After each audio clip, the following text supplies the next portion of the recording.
Hi guys. Finally after a year जो मैंने एक सपना देखा था वो मैं पूरा करने जा रही हूँ। मेरे 2025 विजन बोर्ड में था कि मैं फाइनली केदारनाथ जाऊँ। एंड हाँ, आज मैं उसी का सफ़र पूरा करने जा रही हूँ। यहाँ पे अभी मैं कोलकाता से ऋषिकेश आई थी। अभी ऋषिकेश से हम लोग सोनप्रयाग जा रहे हैं बस में। और सफ़र सफ़र तो आप पूछो ही मत। और सोचो, सफ़र इतना सुंदर है तो मंजिल कितना सुंदर होगा। रास्ते में हमें इतने सारे सुंदर सुंदर पहाड़, इतने सारे सुंदर सुंदर नज़ारे देखने को मिले। तो मैंने सोचा कि अगर यही ऐसा है तो फाइनल डेस्टिनेशन कैसा होगा। और देखते देखते हम लोग केदारनाथ का ट्रैकिंग स्टार्ट कर चुके हैं। यहाँ पे हम लोगों को बहुत सारे लोग दिखे, बहुत सारे लोग जो ट्रैकिंग पैरों से कर रहे थे, बहुत सारे लोग जो घोड़े से चढ़ चढ़ रहे थे। बहुत लोग अपना अपना मंजिल अपने जैसे तय कर रहे थे। और यहाँ पे हूँ मैं, फुल्ली टायर्ड, एकदम थकान में हूँ। बट पता है ना, अगर आप केदारनाथ का ट्रैकिंग कर रहे हो, आप कितना ही थके हुए क्यों ना हो, एक अंदर से जोश आता है जो आपको बस चलते रहने देता है। जिसने ये सफ़र तय किया है उसको ये ज़रूर पता है कि ये एक ऐसा सफ़र है जो लगता है आप चलते रहो, कभी ख़त्म ही नहीं होगा। बट जैसे ही जैसे आप चलते हो, आपको कुछ तो है जो अंदर से बोलता है कि आपको बस चलते रहना है, बस वो एक मंजिल के लिए जिसके लिए आप इतनी दूर आए हो। और बस वही मंजिल तय करने के लिए हम करेंगे आज केदारनाथ का ट्रैक। और ट्रैकिंग के बीच में हमें इतनी सारी सुंदर सुंदर झरने, इतनी सारी सुंदर सुंदर नज़ारे देखने को मिले कि आप सोच भी नहीं यहाँ का सकते। व्यू इतना ज़्यादा सुंदर है। पूरे रास्ते में बहुत सारे मिनी मिनी वाटरफॉल्स है और लाइक छोटे छोटे बहुत सारे वीडियोस भी बनाए, फ़ोटोज़ भी खींचे हैं मैंने। सो अभी ट्रैकिंग तो कर रहे हैं, लेट्स सी कितने बजे तक पहुंचते हैं। मैं आपको बीच बीच का क्लिप्स अभी डालूँगी पूरे ट्रैवल का। सो लेट्स सी ये ट्रिप कैसा जाता है, लेट्स सी ट्रैकिंग कैसा जाता है। I will keep you updated, so stay tuned. कुछ तो बात है केदारनाथ में जो कि हर एक इंसान जाना चाहता है और हर एक इंसान का सपना होता है वहाँ जाना। खैर, सबकी अपनी अपनी चाहते होती है, सबकी अपनी अपनी सोच होती है। पर मैं तो मानती हूँ कि एक बार हर इंसान को अपनी पूरी ज़िंदगी में केदारनाथ तो ज़रूर आना चाहिए। क्योंकि जो सुकून आपको यहाँ आके मिलता है, शायद दुनिया के किसी भी कोने में आपको नहीं मिलेगा। ये जो इतने सुंदर सुंदर नज़ारे हैं, ये बस यही आपको इतनी दूर तक चलने देते हैं। चलते चलते पता ही नहीं चला हम कब इतना आधा रास्ता अपना तय कर लिए। और कैसे हम बस अपने आप को खो दिए थे चलते चलते। खुश, थकान में पूरे चूर, परेशान, भूखे, और क्या नहीं, पर बस वो एक चीज़। सो गाइस, अभी सिर्फ 8 किलोमीटर्स बचा है केदारनाथ ट्रैक के लिए और अभी बज रहा है शाम का 4:30। तो देखते हैं हम लोग कितने बजे तक पहुंचते हैं। और यहाँ का व्यू देखो। इतने सुंदर पहाड़, इतने सुंदर बादल, और ये नज़ारा क्या ही बताऊं। सो गाइस, हम लोग कल रात तक पहुँचे थे बेस कैंप। वहाँ पे हम लोगों ने टेंट लिया और फिर अभी हम लोग दिन में निकले हैं 2 बजे, बिकॉज अपना नींद एकदम भी पूरा नहीं हुआ था, बहुत ज़्यादा थक गए थे। और अभी वापस ट्रैकिंग स्टार्ट कर रहे हैं मंदिर के लिए। तो लेट्स गो।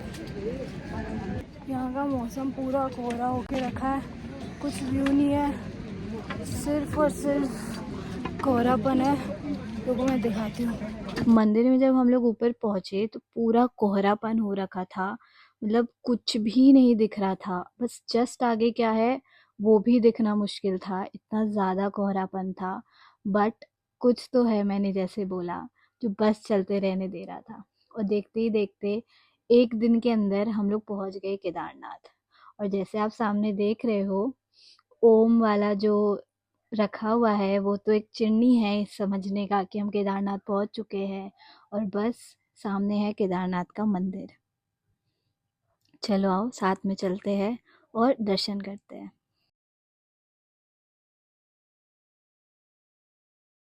यहाँ पे आने के बाद इनका दर्शन ना किया तो सही में आपने क्या ही किया। बस प्रभु की ये एक इच्छा जो मुझे पूरी करनी थी, और मेरी भी ये एक इच्छा जो सही में मुझे पूरी करनी थी, बस वो एक इच्छा ने मुझे ज़रूर यहाँ पे लाया। यहाँ पे हम लोगों ने बहुत सारे छोटे-छोटे घर देखे। हर हर महादेव। तो फाइनली हम लोगों ने केदारनाथ का दर्शन कर लिया है, बट हम लोग क्योंकि 2 बजे के बाद वाला दर्शन किए थे तो हम लोग शिवलिंग को टच नहीं कर पाए, बट फिर दर्शन हो गया बहुत अच्छे से।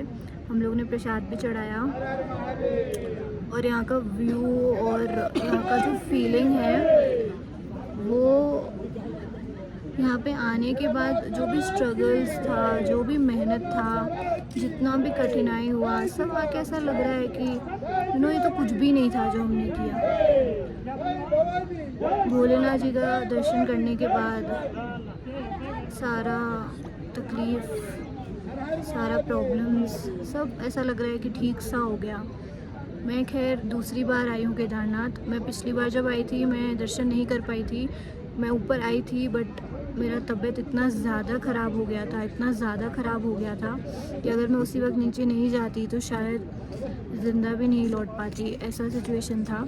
बट इस बार दर्शन हुआ तो मेरे आँखों से खुद ही आंसू आ गए, बिकॉज़ यहाँ की बात ही ऐसी है। तो मैं अभी आपको दिखाऊंगी केदारनाथ बाहर से अंदर से। बहुत अच्छा है यहाँ का सब कुछ, बहुत शांति है, लोग अच्छे हैं, सब कुछ बहुत अच्छा है। तो चलिए अभी मैं आपको भी भोलेनाथ जी का दर्शन करवाती हूँ।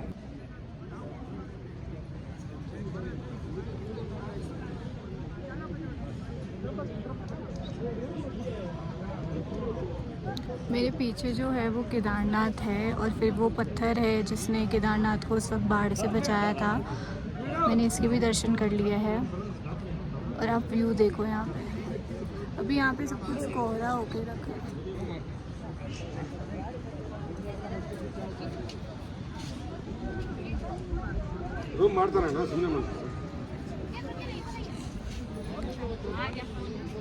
यहाँ पे भीड़ अभी बहुत कम है क्योंकि बहुत ज़्यादा लोग बोल रहे थे कि बाढ़ आ रहा है, ये आ रहा है। बट हम लोगों ने तो किया तो एक बार भी नहीं बारिश आया, नहीं बाढ़ आया, नहीं कुछ। हमारा तो बहुत ही अच्छे से हो गया आना। तो जो भी बोल रहे हैं कि ये हो रहा है वो हो रहा है, आप उनकी मत सुनो और आप आओ, बिकॉज़ अगर भोलेनाथ आपको बुला रहे हैं तो ज़रूर कोई रीज़न है। और अगर आप आना चाह रहे हो और आप नहीं आ पा रहे हो तो आप समझ जाओ कि ये भी भोलेनाथ की मर्ज़ी है, और वो आपको ज़रूर बुलाएंगे जब सही मौका और सही वक्त होगा। सो हर हर महादेव।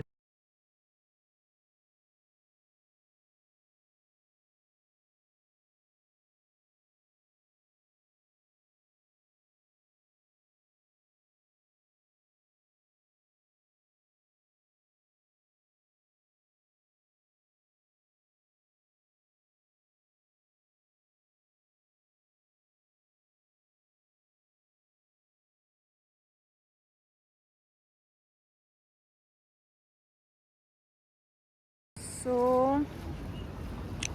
अभी हम लोग भैरवनाथ जी के टेंपल जा रहे हैं,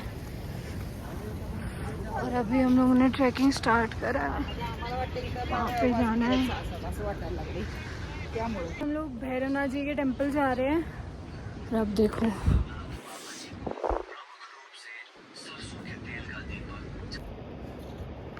कितना क्यूट है ना। पार्ले जी लाए नहीं ना। चलो गाइज, अभी ये भी हम लोग के साथ भैरवनाथ जी के टेंपल चल रहा है, हम लोग इसको फॉलो करते हैं। ओह गॉड, ये तो कुछ और ही कर रहा है, पर नहीं अभी ठीक है, सब कुछ नॉर्मल है। चलो अभी इसका पीछा करते हैं। ये इतना क्यूट है, इतना सॉफ्ट है कि मैं बोल नहीं सकती कुछ। चलो इसका पीछा करते हैं। बस टेंपल भी आने वाला है।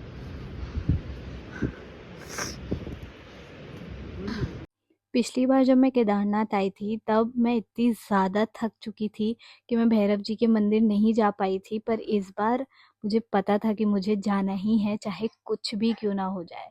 तो हाँ, मैं यहाँ पे आई हूँ और भैरव जी का मैंने दर्शन भी किया। आप देख सकते हो पूरा आसमान कोहरा होके रखा है, हमें कुछ भी नहीं दिख रहा था। बट बस थोड़े देर बाद हमें दिखा इतना सुंदर पहाड़, जो बर्फीला पहाड़ है, जो पूरा छुपा हुआ था। फिर हमारे को पूरा वो पहाड़ क्लियरली दिख रहा था थोड़ी देर में। ये वाला देखिए, अभी आपको पूरा कोहरा दिख रहा होगा, फिर थोड़ी देर में पूरा का पूरा पहाड़ एकदम आपको क्लियरली दिखेगा। इतना सुंदर नज़ारा कि बस इतना ज़्यादा थके हुए थे कि क्या ही बताए। बस ऐसा लग रहा था चल रहे चल रहे चल रहे, ख़त्म ही नहीं हो रहा था ये सफ़र। बट चलना ही था, क्योंकि यहाँ आना, मुझे ऐसा लगता है कि मैं यहाँ इसलिए नहीं आई हूँ क्योंकि मुझे आना था। मैं यहाँ इसलिए आई हूँ क्योंकि महाकाल चाहते थे कि मैं यहाँ आऊँ। और जैसे मैं बोलती हूँ, अगर आप कभी नहीं आ पाए इधर, तो ये समझिए कि भगवान अभी आपको नहीं बुला रहे हैं। एक सही वक्त और एक सही टाइम पे आप ज़रूर आप आ पाओगे केदारनाथ, क्योंकि हर चीज़ का एक सही वक्त होता है, और शायद मेरा ये वक्त सही था।